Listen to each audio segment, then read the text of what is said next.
Hello, this is Elaine Sugar, award winning children's program facilitator and overall supporter of children's dreams. Welcome to the Empower Teen Self Esteem podcast. We bring you ideas and resources that help teens shine and help ease parents' minds.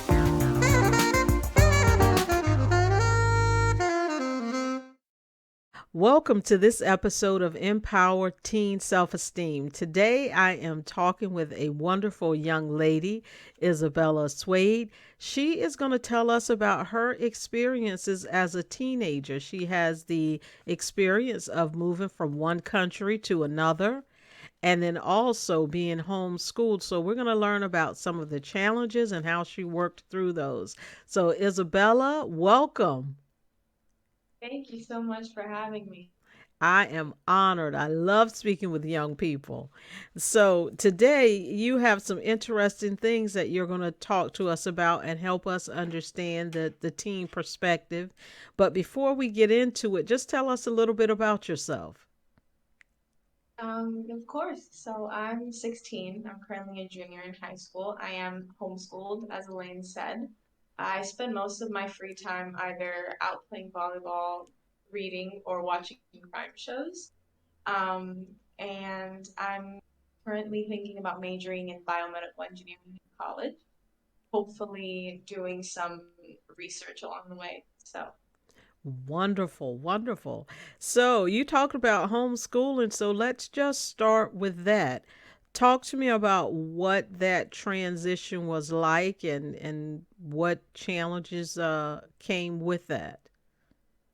yeah, so towards the end of eighth grade, I actually heard a friend speaking about it. She was also kind of someone that moves around a lot. So her parents were considering it, and I started looking into it. And I think that when I started my freshman year as a homeschool student, it was definitely like I was really jittery about it. It was a new experience. It seemed exciting at first. And then you kind of realize that everything you kind of teach it to yourself almost because the teachers are there, they receive your assignments and they give you feedback. But in terms of kind of managing your time and figuring out ways to not distract yourself, was definitely the first struggle. And so after my freshman year, I switched programs because I felt like the one I was in wasn't challenging enough. So I did Hmm. switch and I started taking more difficult classes. And that's kind of when things went a little downhill for me, was my sophomore year because I mean the workload was insane.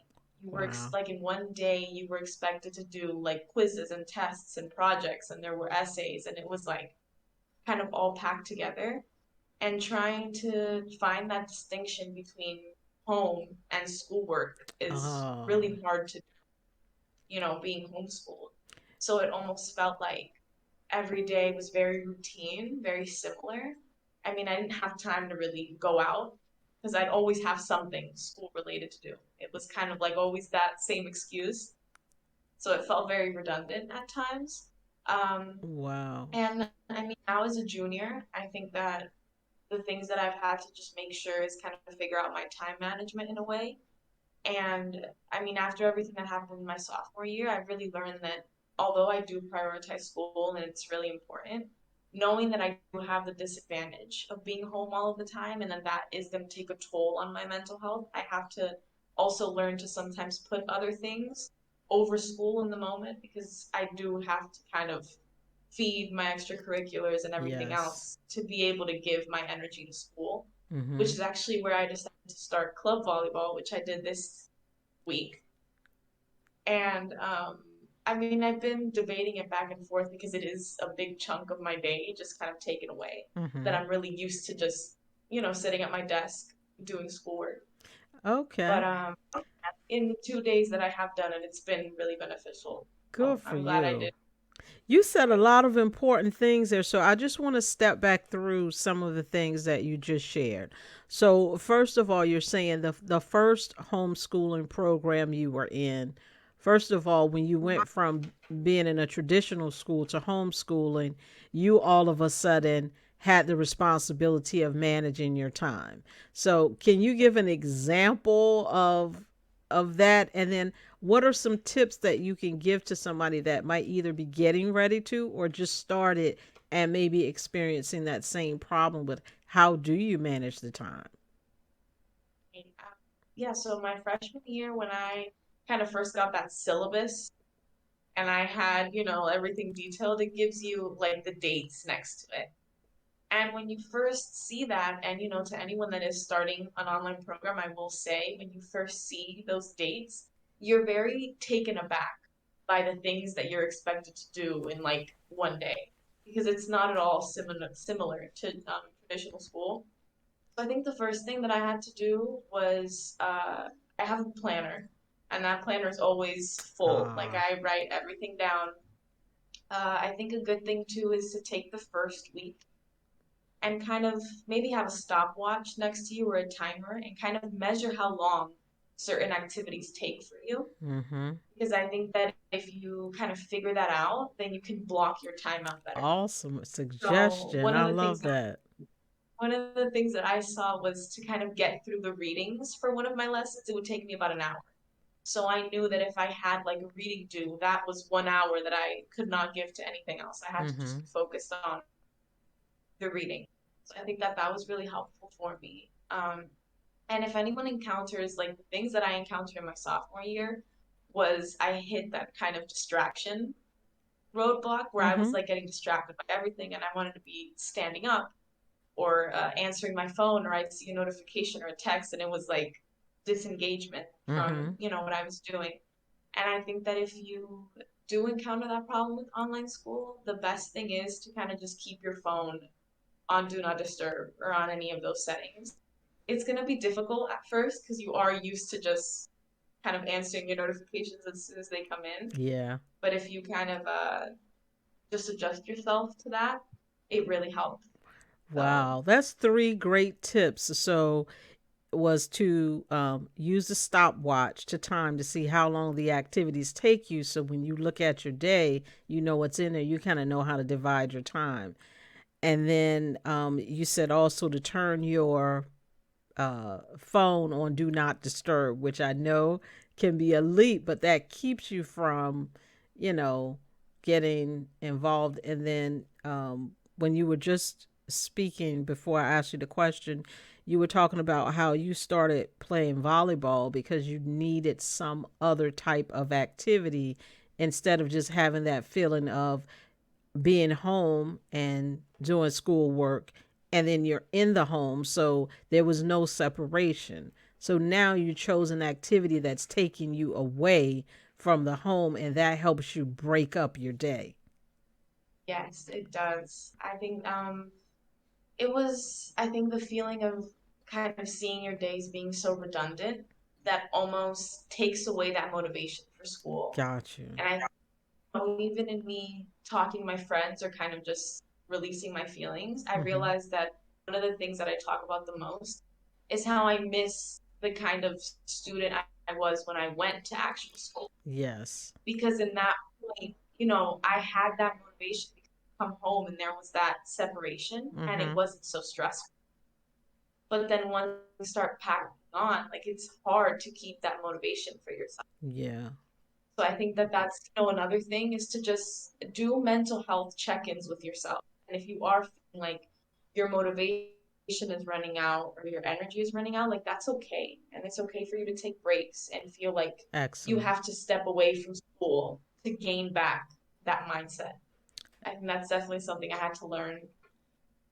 Excellent. You know what? All of that advice is such good advice. Those of us who were used to working outside of the home and then during the COVID shutdown, even us adults who all of a sudden you were working at home and then you're at home and there's no break. I think you could use all of those same suggestions that you just talked about for homeschooling, and you can apply that for those of us who may be working at home for the first time or occasionally. So that is all wonderful advice. And now you also write poetry, right? Ooh, yes, I picked it up recently this year. Mm-hmm. Just kind of as a different kind of emotional release for me. I started writing. Okay. All right, so why don't you read one of your poems for us? All right, let me get one of those out. So, this one was actually one of the first poems that I wrote, and it was after a conversation I had with a friend, and I was speaking to her about how I felt like I was always kind of on social media looking at everybody else doing like these things, whether it was hanging out with friends or going out to a party or things like that, that I really haven't gotten to experience throughout high school. So I wrote this one because I felt like I spent most of my time looking at other people doing things so I could like Okay. have those feelings for myself. Uh huh. So it's called My Skin Itches. And it says, as I scroll through my phone and see everyone being where I wish I was, my head hurts. As these empty ideas just float into nothingness, more each day my potential is a waterfall with no catch. It's a drift of wasting ideas. My stomach hurts. From the emotions of everyone else's adventures, I feel you. My mind seems to capture your smiles, your laughs, and my skin itches. My heart falls and I'm in a pit where everything is feeling like you, but I'm here and you're there. And this is how I fill my emptiness. So please continue to be the girl that I always wanted to be, and I'll fill the vacant nights and boring days with you.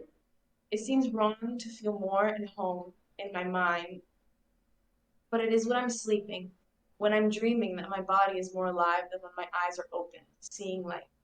Because I've come to a point where I don't need life or reality. I need dream, possibility, not actuality. I drown myself in you, and I hope one day I'll be you. But until then, I'll let my skin itch as my body becomes every one of your feelings and ignores my own. Wow. Wow. Talking about pouring onto paper your thoughts and your feelings. Thank you so much for sharing that with us. I want to just give you a hug. Oh, no, but Thank you. I can tell you, you are a very mature um, young lady. Emotionally and able to communicate and share things that are really going to help other teens. So I look forward to posting this episode because you've given some specific things that are within reach. Sometimes someone can give you advice and it's almost like sometimes when I'm cooking and there's a recipe that calls for Yeah. something, I'm like, I don't have that in my house. I don't even know what that is. So I think you have Hey. given multiple things that are easy and within the control and realm for teens. And that's what I like about the advice you've given. And I'm really glad I was able to. I definitely came on to speak with you with kind of that goal in mind Ye- because I know that, some things are really difficult for us to handle. And we do try to speak to people, of course, but sometimes the advice can seem really intimidating. So yes. hopefully it can help some people. Yes, you made it very doable and you delivered. If that's what you wanted to come to do, you delivered. You did a fantastic job. So, I understand that you are thinking about starting your own podcast, and I know you Yeah, haven't you haven't finalized that yet, but just know that when you do, let me know and I will subscribe to your podcast, and then I will ensure that we let everyone know, hey, remember Isabella? She's got her own podcast now. So keep us posted on that. And thank you so much for joining today. it was my honor to be here. Thank you so much for having me. It's been a pleasure. And to our listeners, I want to thank you for tuning in to this episode of Empower Teen Self Esteem. Please continue to stay around for the next one. Thank you for joining us for this episode of Empower Teen Self Esteem. Please follow Kids More Sugar on social media. Please do subscribe to our YouTube channel to show that you support this content. And you can visit our website at kidsmoresugar.com to learn more about our free online kids program. Thank you.